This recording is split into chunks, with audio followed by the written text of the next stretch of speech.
How is the market still going up? At this point, I am asked some version of the same question every day. How is the stock market still going up? Many such questions are rhetorical and asked with underlying joy due to market participation and continued increases in account values, but at the same time, due to the endless barrage of negative media commentary, the need to wonder in the back on one's mind when the music is going to end. Markets don't have to make sense, and attempting to assign reasons to their behavior is often an exercise in futility at best, and a complete waste of time at worst. I don't think we can truly ever solve the market with any high degree of confidence, at least not without the benefit of perfect hindsight. Instead, we can only make observations, compare them to what has come before, and then make smart, probabilistic risk versus reward decisions based on those comparisons. Regardless of what is making it happen, the bottom line is that the market is not being given sufficient cause to sell or even to stop buying. Yes, valuations are at historical extremes. The economy is softening and it feels somehow wrong for the market to just go up with no meaningful pullback. However, until either some black swan-ish event occurs or enough of those above positive forces are removed from the board, the market appears content to ignore any and all headwinds. Once stock prices do eventually reverse, whether that be tomorrow or a year from now, it will appear obvious in hindsight that such a reversal should have occurred. In the meantime, the trend can certainly continue, which is why I keep reiterating that we need to see evidence that the status quo is changing before we can have any real conviction for a different outcome. As of now, the market is giving no sign that we are there yet, even if the internal action has not been as strong as the major indices suggest.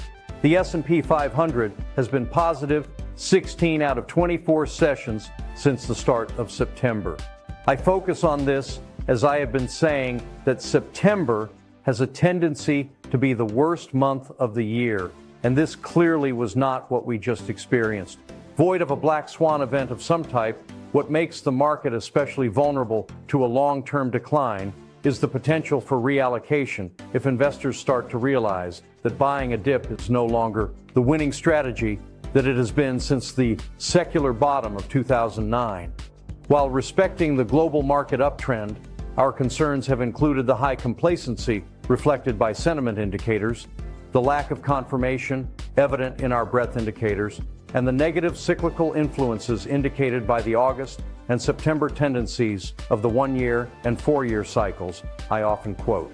The global bull market has exceeded its normal cyclical bull duration, as well as the norm for cyclical within secular bulls. To refresh memory, cyclical is the short term, secular is that long term. For example, the markets bottomed after the great financial crisis and have been going up ever since. Secular move. Yet there have been periods of negative return within this longer-term move, cyclical digestions and corrections. One of the biggest thorns in the side of the argument for the market's need to drop is the boom in AI and whether it really does have the teeth that the market seems to be showing. Here are the latest comments on AI that I feel are most telling. I take these from Bloomberg Research Commentary. Business adoption of AI will take years, say venture capitalists and executives. Experts at the Information's AI Agenda Live conference suggest AI adoption by businesses will take years due to the need for worker training and system integration, while highlighting concerns over AI chip memory limitations impacting user access and inference workloads. Conversely, they noted rapid advancements in AI coding capabilities, with some predicting superhuman performance in specific coding tasks within the next few years, though skepticism remains. AI adoption in businesses will be a multi-year process requiring worker training and integration into existing systems. AI chips face a memory capacity crisis that limits the number of users that can use the AI service. AI models have demonstrated remarkable improvements in coding, particularly in generating code blocks, but struggle with piecing code together across multiple files. Startups can compete with tech giants by specializing in specific verticals and becoming indispensable to their users. Consumer robots offer a promising avenue for AI learning due to the diversity of human behavior they can observe in home environments. AI is not killing jobs. finds new U.S. study, research from Yale University Budget Lab, and the Brookings Institution indicates that the mass adoption of ChatGPT has not yet had a significant disruptive impact on the U.S. job market, contradicting claims of widespread job losses due to AI, with economists finding little evidence that AI is putting people out of work or drastically altering the composition of jobs. Despite concerns, generative AI has not caused a dramatic effect on overall U.S. employment. There's limited evidence that AI is putting people out of work, according to labor market data analysis. Claims by chief executives and tech bosses about AI's rapid reshaping of the labor market may be overblown. The difficulties faced by recent college graduates in finding work appear unrelated to the rise of generative AI. AI adoption's impact on the workforce may be transitory, as suggested by Goldman Sachs research. AI companies are incentivized to drum up attention for their technologies to encourage companies to build the computing capacity they need to create bigger AI models. Continuous monitoring of AI's effect on the labor market is crucial. At the end of the day, all of the nasty things, tariffs, immigration, AI, employment, etc., are all reflected in the inflation numbers. From the inflation numbers, interest rate policy, it determined and based on cost of funds due to interest rates and inflation, growth is then either enhanced or stifled. So the Fed and Truflation are telling you tariffs didn't bring inflation, but many don't believe it because the cost of essentials from food to energy to housing to education to healthcare continue to climb, albeit at a slower pace. The discrepancy is partly due to deflationary AI and the tariffs, which at least are not inflationary so far. It could also be due to doctored data, which skew the results in favor of lower inflation. Either way, markets vote with their capital based on the numbers, whether doctored or not. Thus, the march to new highs for leading stocks and major averages. Further, GDP is surging higher as the impact of AI is felt. Companies are growing faster and doing more with less employees. Efficiency is taking over the market. The government is capturing hundreds of billions of dollars in newfound tariff revenue. Interest rate reductions are another tailwind.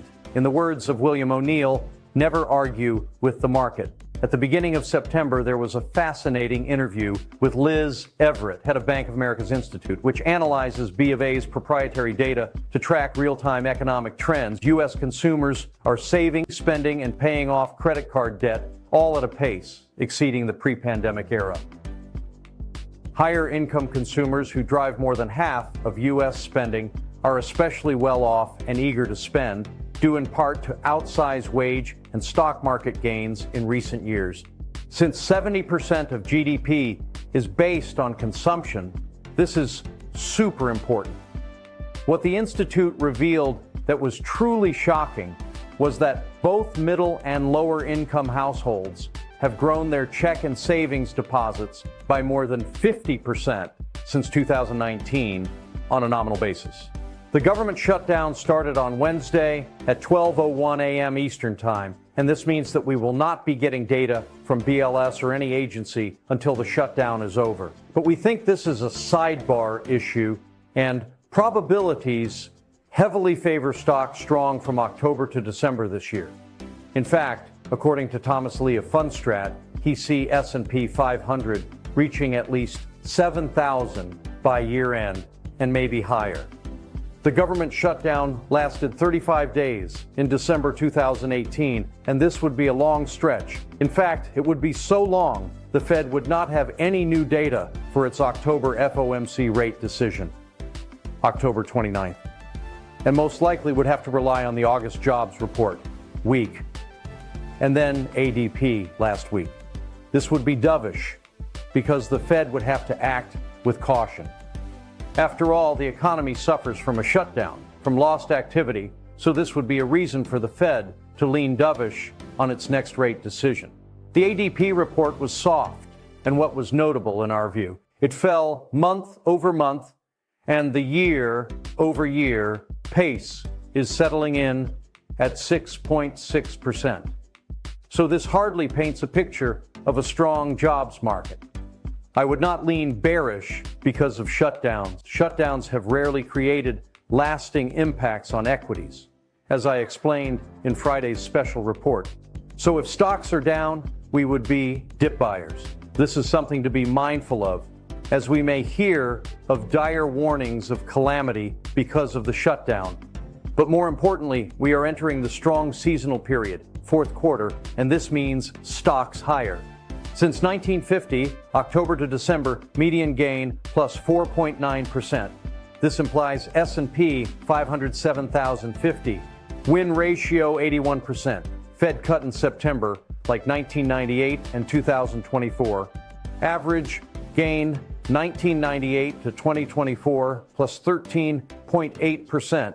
Implies S&P 507,750. You get the picture. There's a strong seasonal tailwind underway, and the upside is higher given the Fed is dovish. That is what we think also makes sense, given the continued skepticism around equities. Here is the graphic from Fundstrat that shows if May to September the markets are positive, they are positive on average 4.3%, 82% of the time.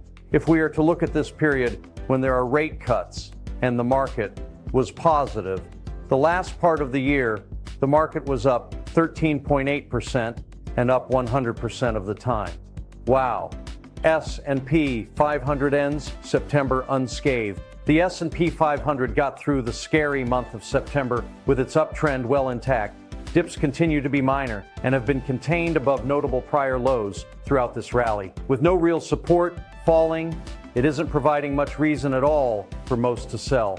As mentioned, that will remain the case as long as the index remains above the recent double bottom lows around 6,550.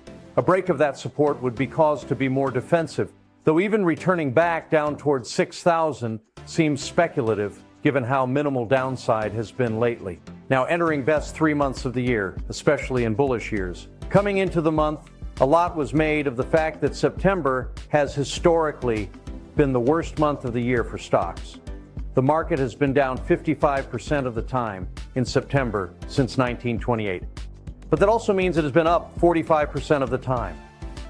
2025 was one such time. That now means we have entered what has historically been the best 3-month period of the year, starting this past Monday, according to Bespoke Investment Group. What's more, the returns tend to be augmented even more during up years. As we saw with September's action, historical tendencies are only a general guide rather than a set-in-stone guarantee. But it is yet another feather in the cap of the bulls. Wall of worry, tariffs, profit margins, valuations, the labor market, and Fed independence were some of the many reasons for investors to be concerned in the third quarter. Despite those fears, or from a contrarian point of view, because they existed and largely did not come to fruition, the stock market posted one of its best returns in years. The S&P 500 gained 7.8% in Q3, its best third quarter since 2020. Despite September being the worst month of the year historically, the benchmark rallied 3.3% last month, the best September since 2010. The table here puts the year-to-date gyrations into perspective.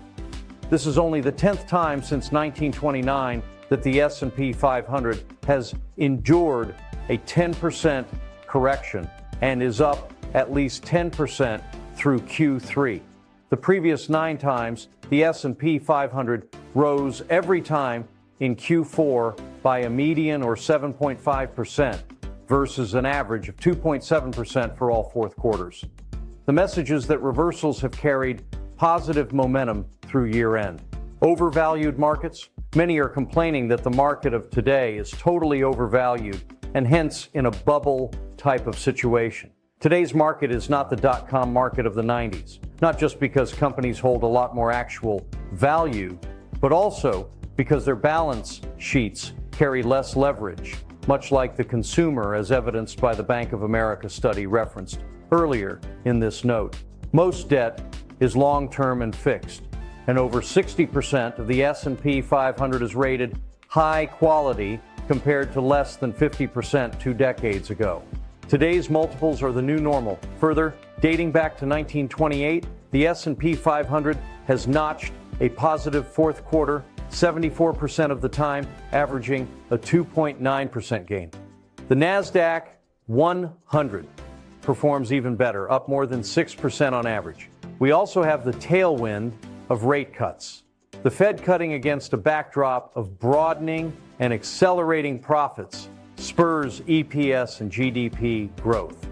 Companies are becoming more valuable rather than stock appreciation due to some market mania that is unsustainable. As always, please contact us if we may be of assistance.